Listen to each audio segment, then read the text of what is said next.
తెలంగాణలోని బీసీలకు చెప్పారు 1,00,000 కోట్ల బడ్జెట్ అన్నారు, సంవత్సరానికి 20,000 కోట్ల బడ్జెట్ అన్నారు, మొత్తం 5 ఏళ్లలో 1,00,000 కోట్లు అన్నారు. మరి 42% రిజర్వేషన్లు ప్రభుత్వ కాంట్రాక్టులలో, అదేవిధంగా స్థానిక సంస్థల ఎన్నికల్లో, అట్లాగే విద్యలో ఉపాధిలో ఇస్తామన్నారు. ఏ ఒక్కటి ఇవ్వకపోగా ఉన్న రిజర్వేషన్ల శాతాన్ని కూడా ఈ ప్రభుత్వం తగ్గించింది.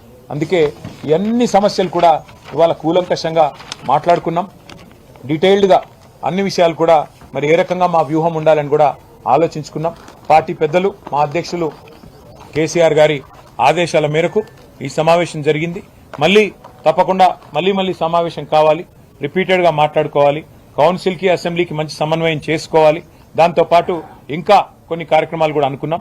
అవన్నిటి విషయంలో కూడా భవిష్యత్తులో మళ్ళీ పత్రికా సమావేశాల ద్వారా మీకు తెలియజేస్తాం.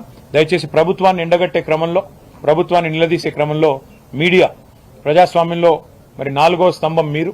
తప్పకుండా మీరు కూడా మీ వంతు పాత్ర పోషించి మాకు సహకరించాలని చెప్పి కూడా విజ్ఞప్తి చేస్తూ, ప్రజల తరఫున మిమ్మల్ని విజ్ఞప్తి చేస్తూ